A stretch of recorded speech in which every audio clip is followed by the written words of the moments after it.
group discussion. We will now take up the questions that were discussed in a small group discussion an hour ago. Question 1. There is a difference between desire and a goal. But what is that difference, and how does one know with certainty that the goal one has set has not been a desire all along? How do we know it's set in the right direction? The questioner is Satish.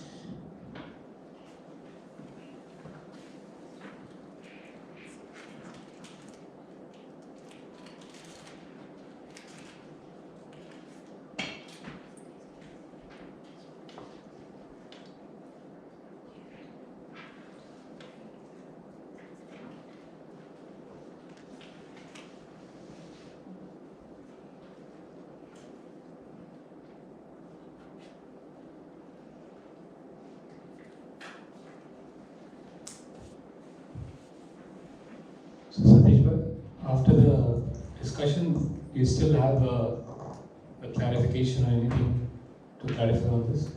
Yeah, when we were discussing it yesterday, I've written down, and this morning when I was studying, it still was not clear, because yesterday when you were talking, I've written down the difference between a goal and a desire is what your understanding is behind it. That's what I'd written down from the summary. But there still seems an overlap between a desire and a goal. And what we were discussing as a group, it almost kind of, it might be wrong, but we almost like feeling that goal is better than a desire. Partly because we learn that we should learn to exhaust our desires. And yesterday we were promoting the goal, that to have self-control, you have to have a goal, yeah, and do not be distracted from it by having the self-control. But then you could actually choose a goal, and you say that everybody will have a different goal, right? It's right for them. And you could choose a goal, and you could actually spend your whole life trying to achieve that goal. And then maybe later on realize that actually it wasn't a goal, it was a desire. So is that life wasted? Or is that okay? So what's the difference between the two? See, first of all, do we have a spare mic which I can use, like a handle mic?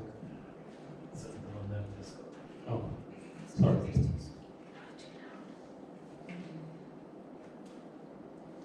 The difference between the desire and the goal. So first of all, when we talk about desire, it comes from the mind. The goal comes from the intellect.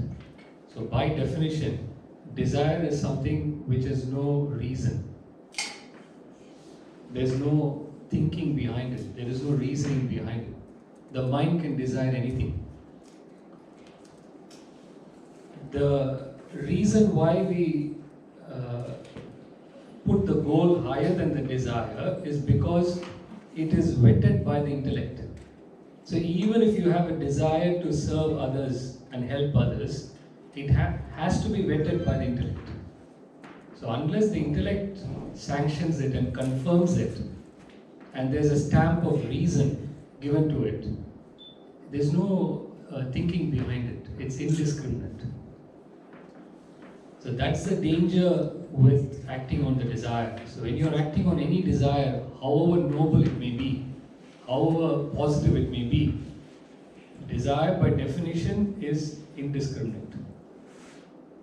Any desire. You don't know what you're going after. That is the nature of desire.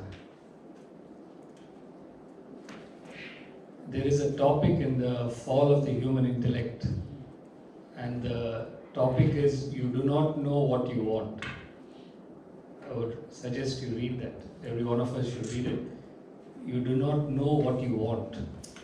It's one of the topics in the fall of the human intellect. When you go after desires, you don't know what you want. It's indiscriminate. Any desire. And that's why you find that the moment you go after the desire, you get something, it wants something else. The mind wants something else, Before you realize, where you landed is completely different from where you started. So it can branch off into different directions. Whereas a goal is based on reason. That's why we define it as understanding. There should be some understanding backing it.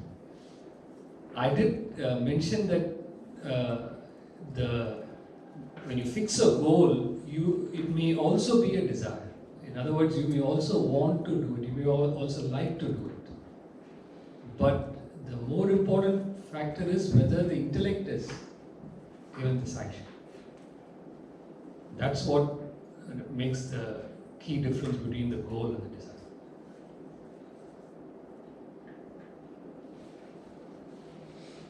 Yes? So it could be a combination. There could be an element of desire, but has been sanctioned by the intellect. It can be emotions is through understanding, through intellect. So through an understanding of what is selfishness and unselfishness, what is the effect of selfishness, what is the effect of unselfishness. See, all selfish emotions causes mental activities. All unselfish emotions give you peace of mind. So when you understand it yourself and you are convinced that positive emotion will give me peace of mind, negative emotion will make me agitated, why will you want to entertain negative emotion?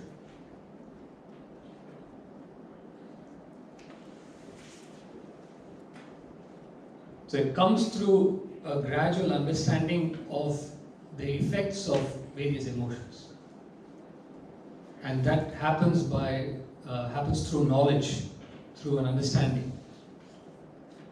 And see, that's what is apparently paradoxical, that you're going to use the intellect to develop emotions. Because as far as the world is concerned, since the world outside, they don't understand what intellect is, they feel intellect dullens the emotions. Intellect stops the emotion. That's what the whole world believes. So, the moment they hear Vedanta saying develop the intellect, oh gosh, my emotions are gone. That's the first thought they get. It's not so. So, it is the intellect which develops the emotion. To develop love, to develop gratitude, to develop surrender, to develop all these fine emotions, you need to use the intellect through an understanding, through knowledge.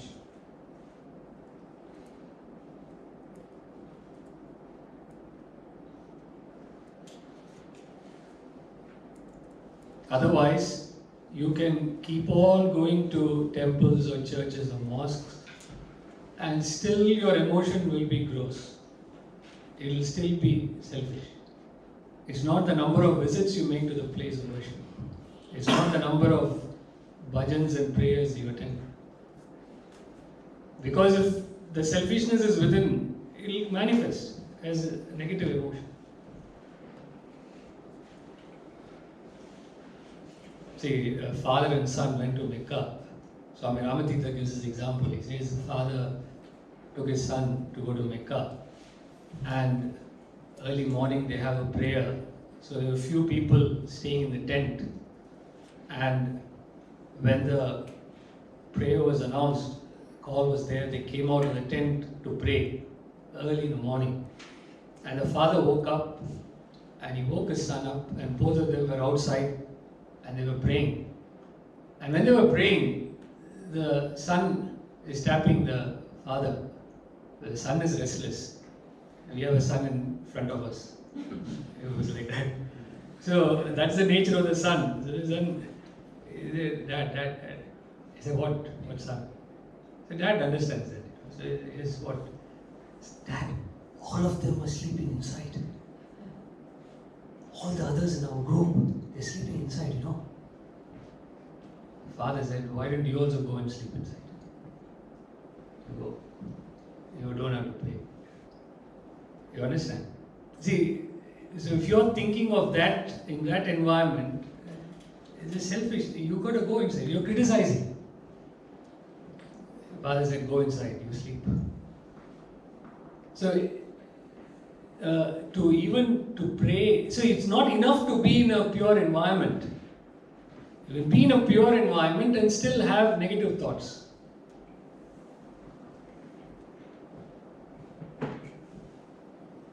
So environment will not change the emotion. The type of people you associate with will not change the emotion.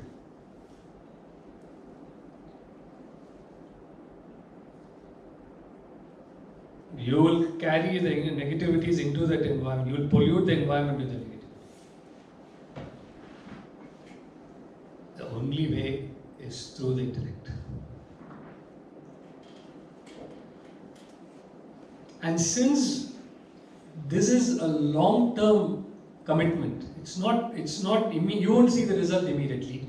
You won't find any change immediately. And all that you're trying to do is to learn, to reflect, to strengthen the intellect. And you're saying, how is this going to help me to develop better emotions? You're not able to see that connection.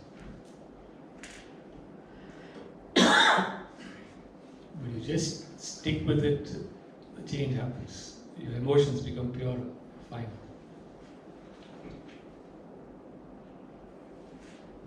Because what people understand as intellect is not the intellect.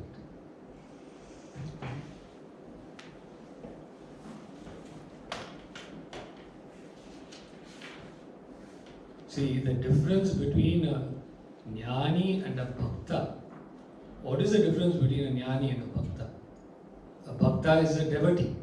A jnani is a person of knowledge who is studying and doing research on the scriptures. A jnani is a person who is investigating the scriptures.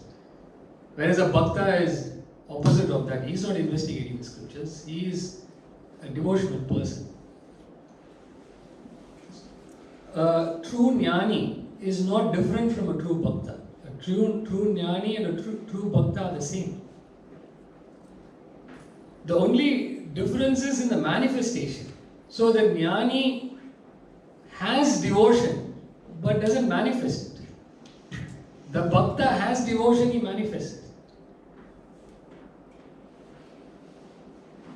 So you go by manifestation. So you will find it hard to see the love of a jnani, whereas you can see the love of a bhakta much easily. Bhaktas, they freely display their love and devotion to God. So when the bhajans or the classical music goes on, the bhakta gets up and starts dancing almost. Is reveling in that devotion. Like you find these dervishes, isn't it? The dervishes in, is that what you call them? Dervish. Whirling dervish. Huh? Whirling dervish. Whirling dervish. So once they get into that devotion, they keep on. So that is a bhakta. Whereas a jnani, he'll be sitting down watching them and he'll be probably more devoted to God. But the manifestation of God, he won't dance with them. He may not dance with them. There's nothing wrong dancing. I'm saying he may not dance, he may not feel like dancing with them. But he'll be sitting down and reveling in that devotion. So manifestation is not there. But it's a deep, deep, deep feeling with it.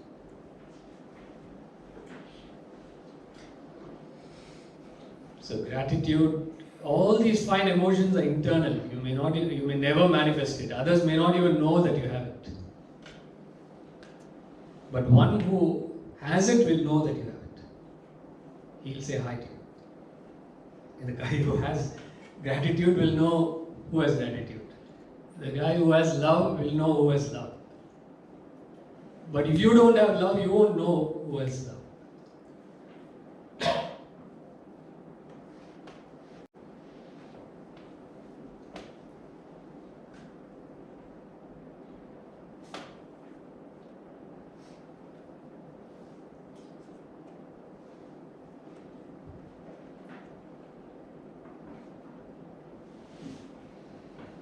What, Patrick? Okay. Thank you very much. Kunal, you had something? Actually, you should take permission from the meeting. Please.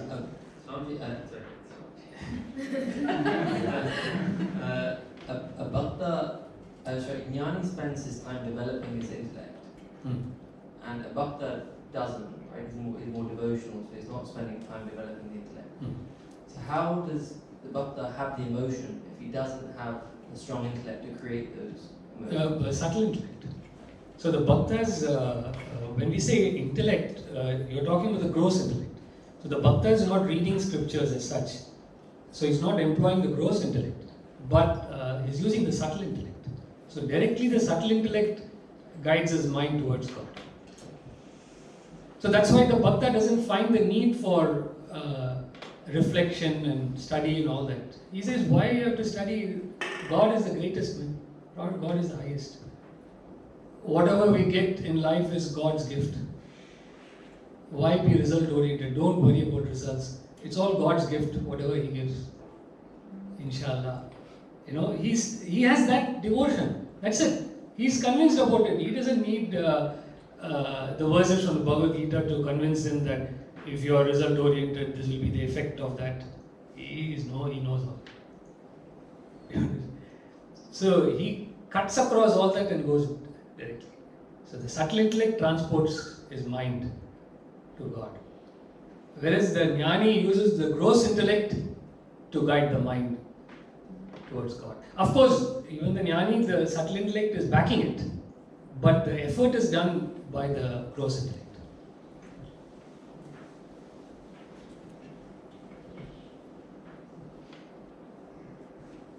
So the effect of it is the same. Beauty is the bhakta's knowledge is as good as the jnani's knowledge. The jnani's devotion is as good as the bhakta's devotion. But again, just like we discussed in terms of devotion, the jnani's devotion is not manifest. Bhakta's devotion is manifest. Exactly the same way, jnani's knowledge is manifest. Bhakta's knowledge is not manifest. So if you talk to the jnani, he will give a lecture, he will explain to you, he will give you examples and quotations and all that. Bhakta will simply say, God is the greatest. Just dedicate your life to God. But that one sentence is powerful. Definitely, in bhajans, you would have gone through Kabir's dohas. Kabir Das, the great devotee. It's couplets, two lines he writes. दुख में सुमिरन सब करे, सुख में करे न कोई, जो दुख में सुमिरन करे, दुख काहे को होय. He says, when people are in sorrow, they think of God. If you think of God during times of joy, why will there be sorrow? Dukh mein sumiran sab kare. Everyone prays to God during time of sorrow. Sukh mein kare na koi. When you're partying, you don't think of God. Boring. You think of it.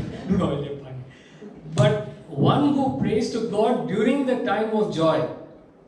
See, in our Indian tradition, we have the tradition, the first salary we get, I remember myself, first salary I got, first thing, he'll come and give it to our parents.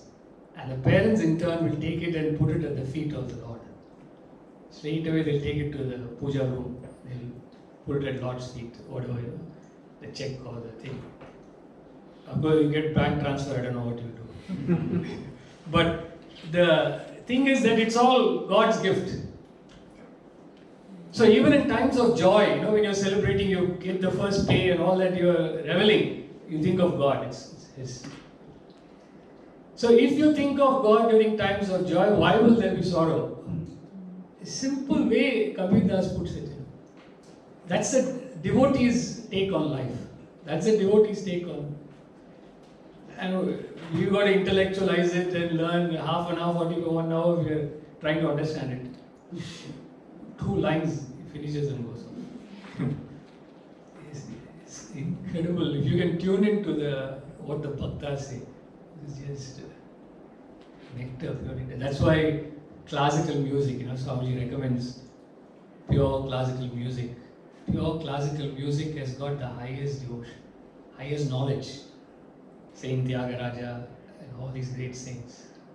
You remember that one, there's a song by Tyagaraja called Chakkani Raja. Chakkani Raja is where the great Saint Tyagaraja says, when there is a royal path in front of you, why are you going into by-lanes? When there is a royal path, royal road, why do you go into by-lanes? So what is he saying? Spiritual path, straight path to God. Why are you going and meandering in the world and wasting your time with all these ephemeral pleasures? Straight away get there. Just one line he says this. A few chapters we'll have to study, to understand that. That's the power of knowledge of the devotees. But it's not manifest. What is manifest is their devotion.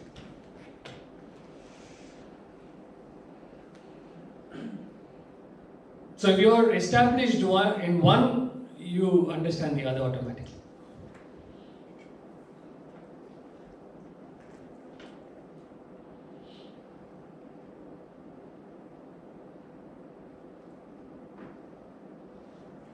I don't know what the question was and where we ended. Finer emotions will come soon. Anyway, next question. Question 5. If human minus desire equals God, and God plus desire equals human, why then did God fall into this illusion? Questioner is Shazad. Oh my God. Shazad, you should come after the small GD.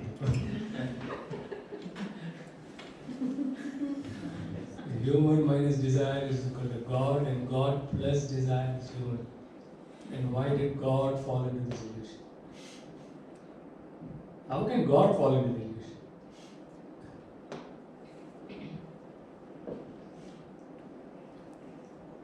God can't fall into illusion. This equation is just a way of saying that the barrier is desires. You've got to remove the barrier. Now, definitely the divinity can't fall into ignorance. God cannot fall into this illusion. Then the obvious question is, how did we fall into this illusion? The only way Vedanta is asking us to look into this question is by taking the example of the dream. So suppose we ask ourselves, how did I fall into the dream? The dreamer asks the question, how did I get into this dream? How did I fall into this dream? And he wants a logical answer as to how he fell into the dream. There's no logical answer. So the waker fell off to sleep. When the waker fell off to sleep, he forgot who he was. And he's assumed the nature of the dreamer. He becomes the dreamer because he is ignorant of his true state, which is the waking state. So when you become ignorant of the waker, you assume an illusion that you are a dreamer. So what is the dream state all about? It's just an illusion. It's just an imagination with reference to the waking state. So if the dreamer were to ask, listen, I'm spending so much time in the dream, I've got all these commitments in the dream and all this. How did I get into this? What's caused this? Where is the starting point of the dream?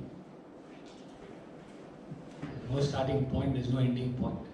It is just a projection of your ignorance. When you're ignorant of the waker, you project a dream. When you project a dream, it just starts off straight away. See, what is fascinating is when you start a dream, next time you think about it, when you go through a dream, you don't start with birth and then you grow up as a child, you become an adult. It's not like that. Straight away there is a world which is created. It's not logically like that. It's just a projection. So Vedanta says this waking state that you're going through is also a projection. Exactly like the projection of the dream. So it is not a logical sequence. It is just a projection. And what is the cause of the projection is ignorance of Brahman, ignorance of the self. So just as the dreamer, when you say ignorance of the waker, the dreamer doesn't know the waker. So when you say ignorance of the waker, he doesn't understand what is ignorance of the waker. Because he doesn't know what the waker is. Similarly, for us, when we are told is ignorance of Brahman, we don't know Brahman. Therefore, we don't know ignorance of Brahman. So until the dreamer wakes up, he doesn't understand that he was ignorant of the waker. To understand ignorance, you need to get knowledge. Until you get knowledge, you can't understand ignorance. So your question is, what is the cause of it? The cause of it can be clearly stated. It's ignorance of the self. It's ignorance of Brahman. We don't understand it. So if you want to, so what you're asking is, I want to get something which I can understand now. I want an answer which can satisfy my understanding, which can appeal to my understanding. Such an answer cannot be given. The answer is given, but you won't know. Ignorance of the self is the answer. Ignorance of Brahman is the answer. What do you understand by ignorance of Brahman? I have no clue what that means. You will understand ignorance of Brahman only when you get knowledge of Brahman. The dreamer cannot understand the ignorance of the waker until he becomes the waker. He gets the knowledge of the waker. Only then he understands, oh my God, I was completely ignorant when I was going through the dream of what the waker is. He'll understand ignorance only when he gets knowledge.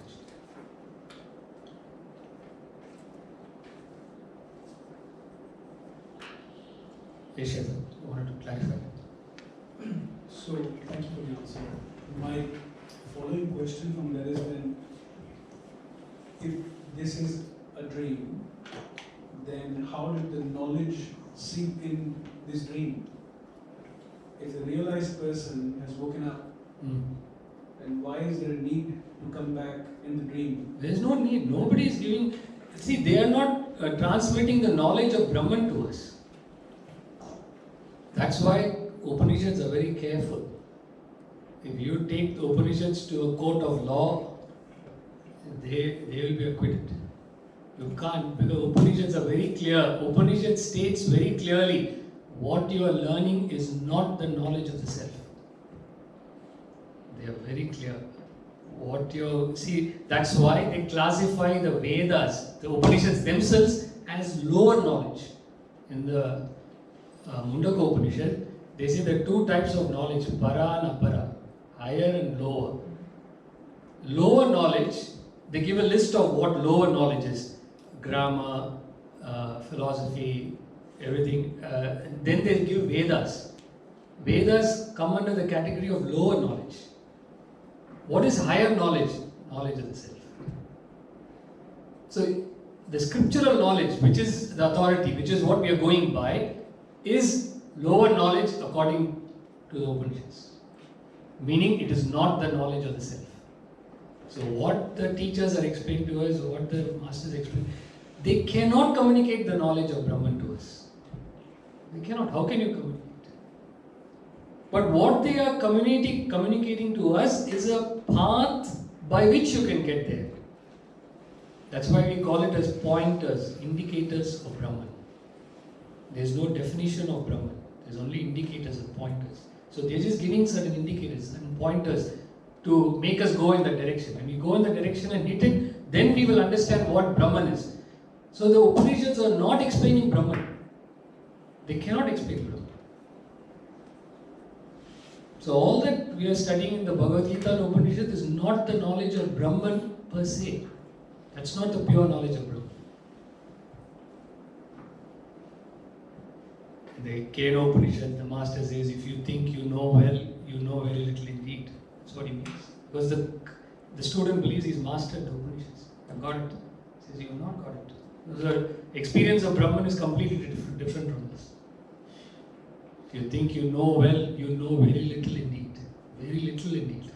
He's talking to a student of such a high caliber. You understand? So the Upanishads are very clear in that. They say clearly that they are not communicating the knowledge of God.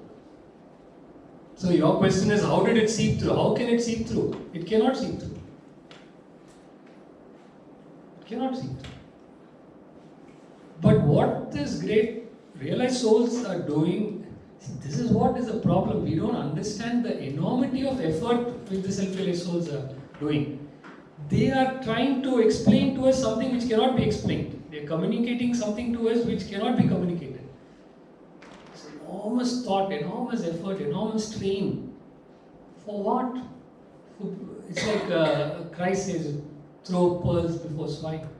It's exactly like that. So, but they're doing it because that's the only way, that's the only thing they know what to do, just to help.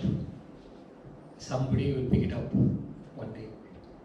It's an almost impossible task. So they are only trying to package it in such a way that it will help us to get to that state. It's a packaging, it's not the real stuff.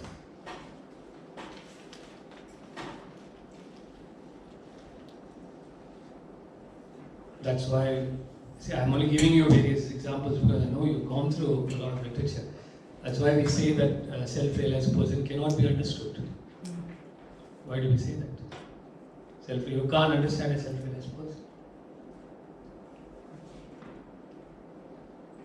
You can't understand it. So, what we are understanding is the package.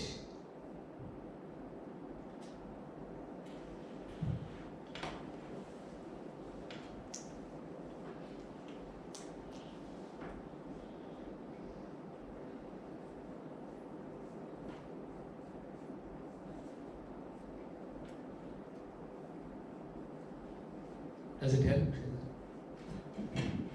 Please. So the self-realized person is the bridge between here and realization. Correct. My understanding was that a self-realized person is waking up from the dream. If he's woken up, why is there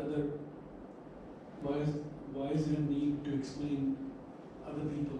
Why are there two for him? There's no two for him. From his standpoint, he's not doing anything. See, you are analyzing the self-realized person from your standpoint. But from his standpoint, he's not doing anything. From his standpoint, he's woken up. He doesn't see you different as him. From the self-realized standpoint of view, you have also woken up. Every one of us are woken up.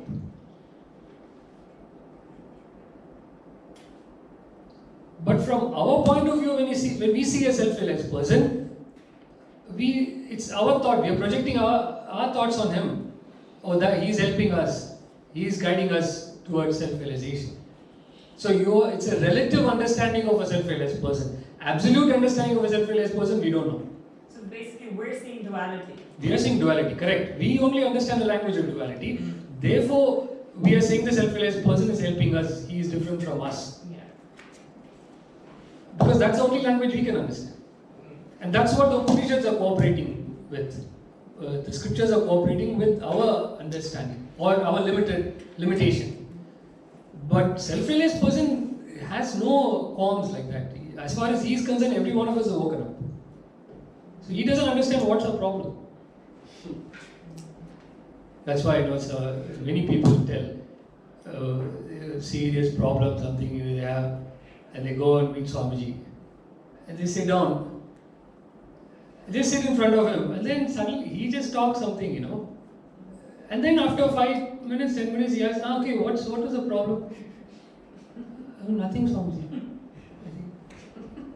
And for the last 2 months, he's been talking and saying, I've got this issue, I've got that issue.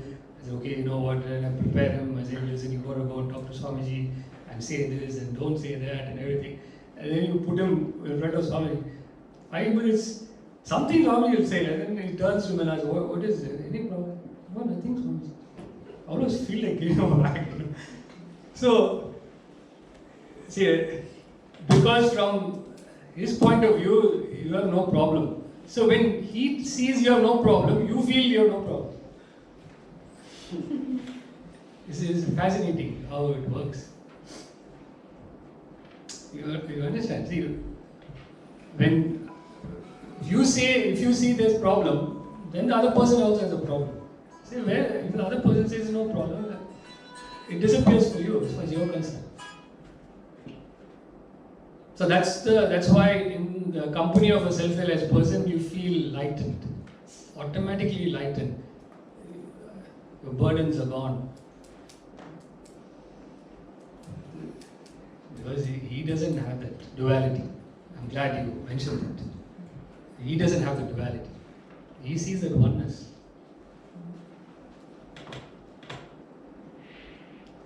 Remember there was an incident where a group of people came to Dr. Swamiji inviting him for interfaith forum. Please, Swamiji, you have to come and talk to the interfaith forum. Swamiji says, what is there to talk? See, it's all the same. There's no difference in the faiths. What do you want me to integrate now? It's all integrated. You guys are separating it. By calling it as an interfaith forum, you're creating separation. He demolished the entire forum. You understand his point? See, when you say, oh, let's all come together, what do you mean? It means we're all separate. So you're creating a separation. I don't see the separation, so I don't want to talk to the woman. It's a completely different thinking. You understand? Let's campaign for world peace. What you're saying is there's strife and struggle in the world. From his standpoint of view, there's no problem. It's all peace. So it's all from within. What you have within is what you're projecting. So you're projecting something which is within.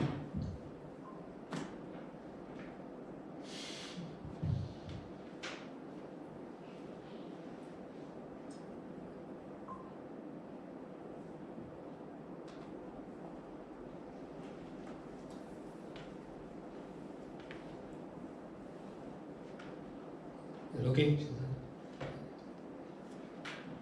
So, I think you've answered this. Yeah, yes. You say so. Yeah, correct. Oh, again, Shehzad. Wake up, everybody wakes up with you. Who then is a self-realized person? I think I answered this. No, Shehzad, this is, if you wake up, everyone wakes up with you. Yes, you achieve self-realization. Who then? Tarun help mom. I think she's struggling with the phone. Whose phone is it? It's Mom, yeah. Poor thing, she may not know how to silence it. Give it to Tarun. There it is.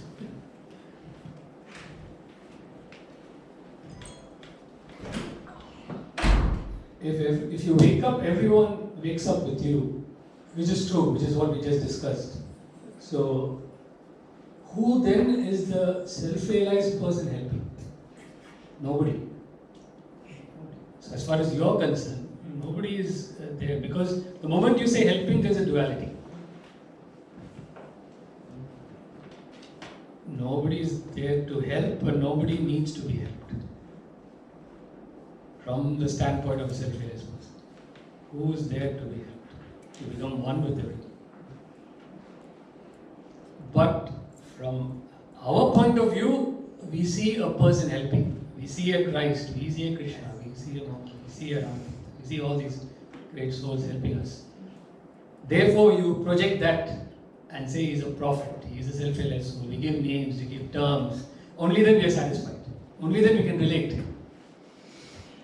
Because we want a definition for relationships. The self-realization is going beyond definitions. There's no definition. There's no husband, wife, there's no father, son. We need a definition to be able to relate. Oh, he's my father, he's my son, he's my wife, she's a wife, and all that. You need a clear definition. Self-realization is going beyond that definitions.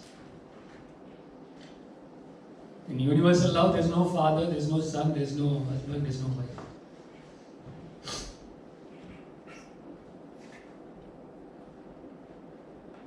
So that's why we've got to be clear from whose standpoint are you talking about. If you're talking from your standpoint, it's a relative standpoint, there is a self-realized person and there are people in ignorance. They're two things. But if you're talking from the self-realized point of view, you're talking to the absolute sense. From the standpoint of the self, nothing else exists except the self. If you mix these two levels, then you get into confusion. So we ought not to mix it.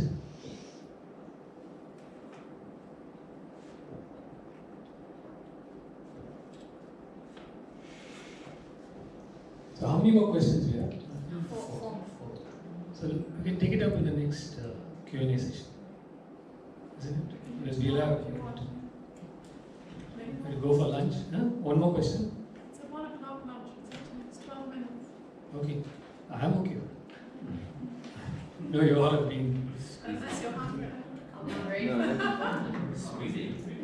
The topic is self-control. Okay, so next 10 minutes of options. Yeah. Yes. So please. Yes. One or two more. Question 7. How do we determine that our action is based on our swadharma and not on our likes or dislikes? Does our swadharma ever change? Question is Bhavesh.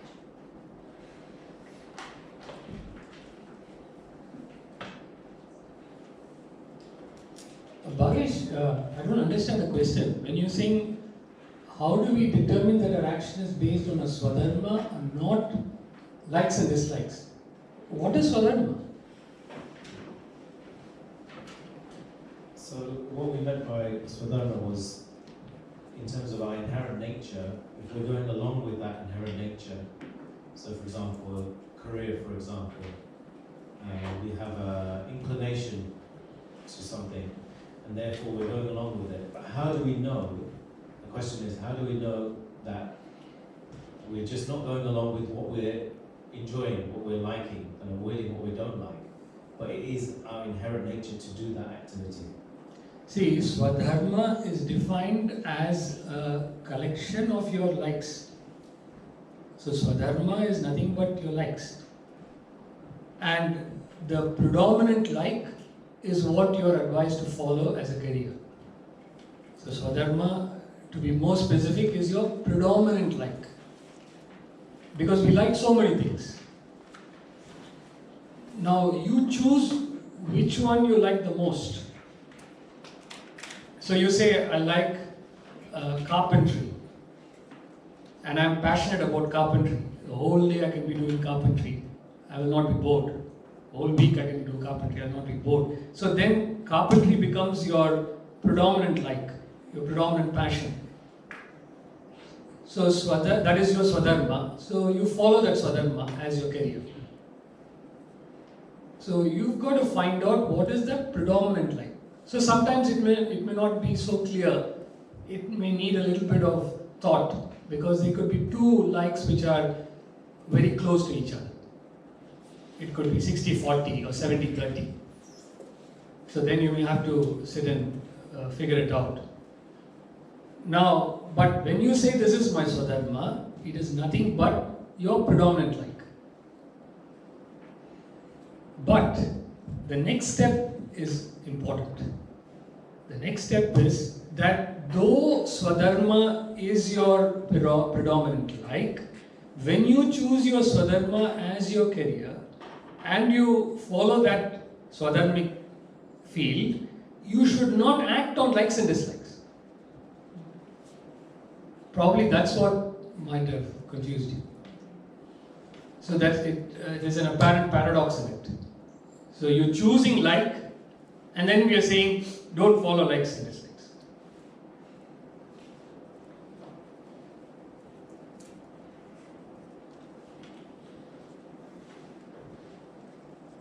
So a person may choose to become a doctor, a person may choose to become a footballer, because that's the passion. But once you choose to become that and you become a doctor, you can't go on a day-to-day basis based on your likes and dislikes. I don't feel like going to the surgery today. I just don't feel like it, I'll leave it. So then you are not being true to your swadharma, to your obligation. So you resist that likes. You understand? So you don't go based on likes and dislikes. Once you commit to a field of activity. Say one of the billiards champion, world number one billiards champion, Geet Sethi. At one point he was number one champion, world's number one in billiards. And he won the world championships and then he retired. And one of his friends was following Swamiji's lectures. And a friend came to Swamiji and said, you know what, Swamiji, he's got such amount of talent and he's retired. I don't know for what reason he's retired. But he wants to come and talk to you about it. So Swamiji said, yes, I'm more than happy to talk to him. I don't know how I can help him because I don't talk to retired people. This was when Swamiji was in his 80s. And I don't know why he wants to talk to me because I don't want to talk to retired people. So the friend went and told Geet Sethi, this is what Swamiji said. Geet says, I am really more interested now to talk to Swamiji. I really want to talk to him. So he understood the spirit, and he came and met Swamiji. So in the peak of his career, he called it quits from billiards. And so he's saying, I've lost my interest. You know, what you're saying, that likes, I don't have that like anymore. I've lost that passion. So I retired. And 15 minutes, he spoke to Swamiji. He went and booked the next championship. Straight away he booked the next championship and he won it. He had the talent in him. So first thing Swamiji told him was, listen, you're being selfish. Your talent belongs to the country, not to you. You've got a talent dedicated to the country and fight for the country. Win it for the country. What are you thinking about yourself? I'm passionate, I'm not passionate. Get out of all this nonsense. Straight away got out of it. Incredible how he acted immediately on it. He booked. Straight away he went, he called the organizer and says, I'm coming. Booked, he won the world championship. It's just, so the tendency of the mind is it slips into these kind of areas. You know, I lost my passion. Even in marriages, sometimes I've lost the love in the relationship. Stupid things, you know. Nothing. 40 years he's been married to her. 40 years she's married to him. How can you lose the love in one day? So the mind gets caught up in different desires, different attachments, and just. So you need to bring that intellect back in and give one back to the mind. That's all. Nothing else. That's what Swamiji did. And then he woke up. You know what? Interestingly, those who have not been to the academy, Swamiji keeps a set of balls next to him. Balls. Soft balls. It depends on what you are. You got both hard balls. So balls. So if you don't answer correctly, he chucks the balls. Yes, really. But you're welcome to come to the academy.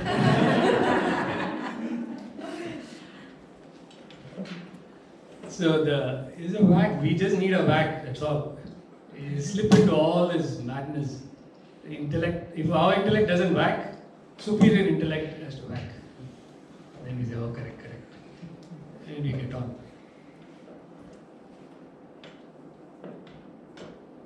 That's what somebody was saying when they were doing e-learning. Every day e-learning, I get whack upon whacks. Listen to the e-learning. Laziness just vanishes, just goes out of the window, straight away getting vanished. Because your intellect is not strong enough to whack your mind. So you listen to a superior intellect straight away. No, it's poor interaction.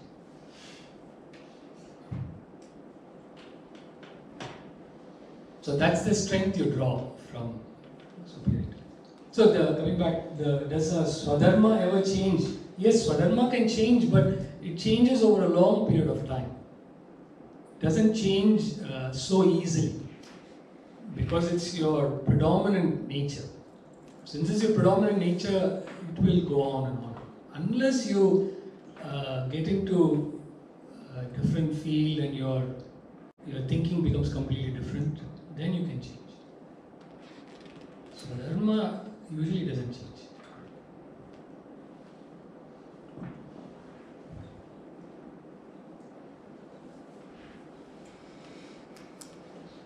So you've got to be careful what you call as your sadharma. Say like we give examples. We say carpentry, or doctor, or a lawyer, or a philosopher, like that. But strictly speaking, Swadharma is even more basic than that. So Swadharma would be your mathematical tendency. You've got a calculative nature, you've got a mathematical nature, you've got a statistical nature, you've got a caring nature. It's like a nurse, carers. They have a caring nature. So if you have a caring nature, you can do quite a few jobs. All revolve around caring. If you've got a mathematical nature, you can do quite a lot of jobs. In computers, programming could also be mathematical. Research could also be mathematical. So many things could be based on mathematics. So that's what Swadharma actually is. It goes even more deeper.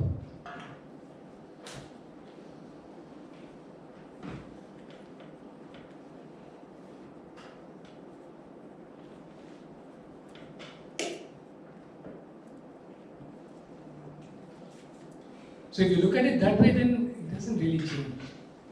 Right? Even if you become spiritual, same place you will apply this nature there. He'll become a jnani if he's a mathematical person. Emotional person will become a bhakta. The nature still persists, even in spiritual.